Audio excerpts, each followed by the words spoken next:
Poker Dream Team draft, top 5. I got first pick. Gotta go with Phil Ivey. Gotta go Phil Ivey. It's a good pick. It's a good pick. I'm gonna take the most successful tournament player of all time, Phil Hellmuth. Bad for team chemistry though. No. I like it. He'll be a good leader for my team. He'll show a lot of passion. It'll be good for the team. Well then, I'm grabbing Daniel Negreanu. Boom. That's a good one. I'm gonna go with Stu Unger, second pick. Ooh. You know, arguably the most skilled poker player of all time. Great reader, and I think him paired with Hellmuth, that's a great first two. I respect that. All right, sleeper pick. I'm going with the jungle man himself, Dan Cates. One of the best heads-up players in the world. Plays mixed games, tournaments, everything. Can't go wrong with the jungle man. That's a good pick. I'm gonna pay respects to our greats, and I'm gonna go with Doyle Brunson. Doyle. I think that's a safe pick. Maybe a little past his prime though. Past his prime, but he has that legacy that I don't think anybody you can take will have. All right, I'm gonna go with Johnny Chan for that same reason. He's a killer. We're going with Johnny Chan. All right. Wasn't even on my list, so not worried about that. My fourth pick, I'm gonna go Tony G. I'm gonna go Tony G for the table talk aspect. So it's good to have that sort of character on the team. You don't think there's gonna be a clash with him and Phil Hellmuth? No, see, it's good to have. Okay, look, it'll work out here. It'll work out. We'll be in the same team, two contrasting styles. It's gonna be fun. Number 5, I'm going Doug Polk. He destroyed D-Neg's heads up, and he had that hero call against Phil Hellmuth. I think he's just going to be, he's the anchor. He's going to be the killer. We're going Doug Polk. I like it. I'm going to go with Isildur 1 as my last pick. I need the online presence, okay? So that'll round out my top 5. I think I'm very balanced. I think I got a lot of everything, and I'm pretty confident in my team. Who do you think's got a better squad? Let us know. All right, we are on our way to the Tottenham versus Newcastle soccer game. I'm so ignorant when it comes to soccer. I don't know anything, but I'm gonna be going hard. It's gonna be super hype. I don't even know what team to root for. I think Tottenham is the home team, so I guess I'll just support the home squad. Yeah, this is Biddy. What's up? No, I'm not actually on the phone. Don't be so gullible. Children with us, come together, guys!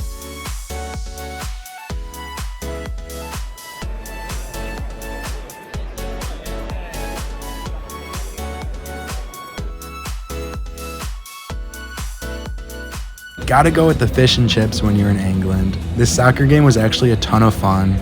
It started pouring rain at halftime, like a flash flood, but it didn't really affect where I was sitting. I gotta admit, it's a lot more fun watching live than it is on TV.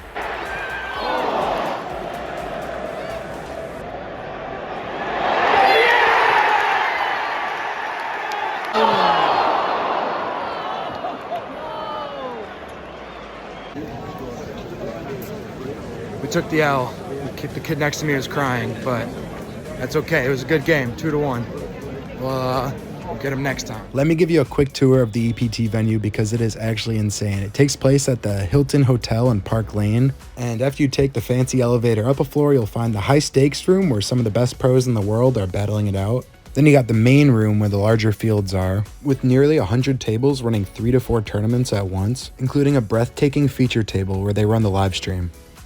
Congrats to Martin Jacobson for taking home the UK IPT main event. I got a chance to talk to him after the win. Yeah, so I started day 3 with 7 big blinds. I found pocket aces in the big blind to double up, so that was crucial. And then yeah, the hand you mentioned, we were, I believe, 12 left, so there was a money pay jump. And the button opens, the small blind effectively goes all in, like 20 million or 2 million. And with about 7 big blinds behind. I'm in the big blind, like down at aces. You didn't see someone else was still in the pot? No, so I had 2.3 million, so I shoved, thinking that he's all in, but he actually, there's like 300K more to call. Oh, okay. But he immediately, so he's doing that to wait out the other table, right, to get the pay jump. But he immediately, like he knows he's gonna call.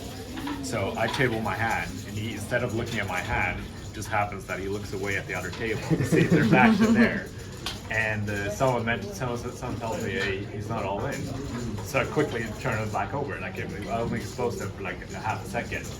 And then the guy looks back, and he's like, what happened? And everyone's like, you didn't see? He's like, no. Okay, so we're good. And they called the 10. I mean, they would have called anyway. He was probably saying he it wasn't as big of a deal. That would have been kind of funny, though.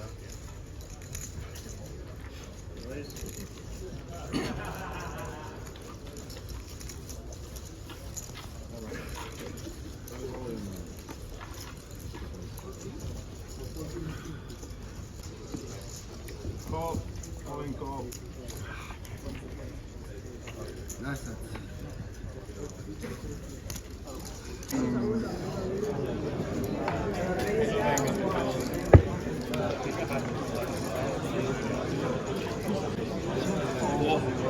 Whoa.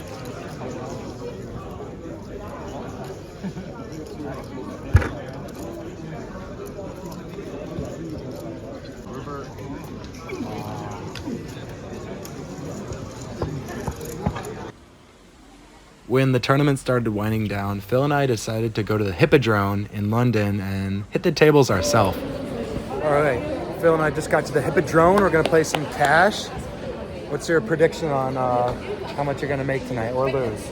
I plan on winning a ton, honestly. I'm really confident in my play right now. I plan on winning a ton.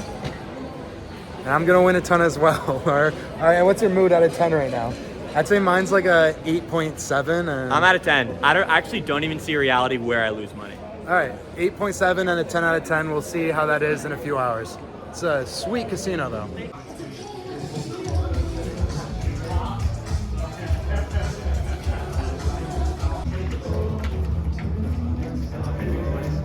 Bomb it, but I'm not gonna. I check. I had the double gutter on the flop. I bricked. King high. Oh, he hit the 5. All right, just got back from playing some 1-2. I lost about 300. Morale's still at like at least a 7.5, but that's because this big guy over here. How much did he win? We went up 782.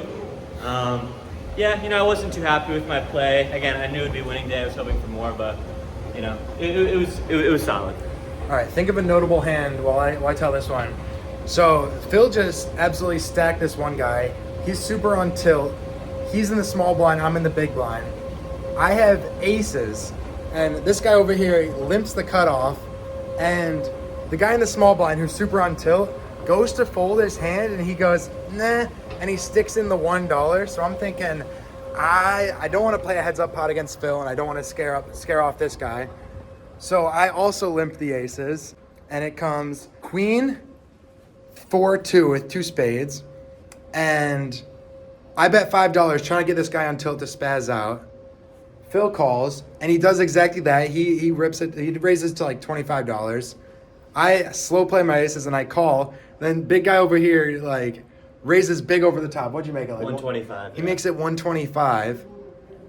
Guy on tilt calls, and I'm just like, oh my god, Phil just always has a set here.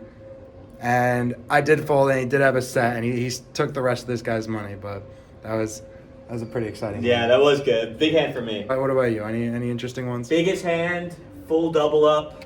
We had pocket kings, king of diamonds. Flop came 2 diamonds, jack 8-7, 2 diamonds.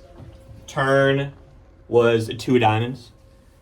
And the river was a 9 of diamonds. So straight flush was on board, but we have, a good hand. We got it all in, I think, against the queen of diamonds, so can't complain, man. How big was the pot? Pot was about 800, so not bad. Not Who do you bad. think's got a better squad? Let us know. The best part of it is that a Jigglypuff t-shirt. It's Kirby.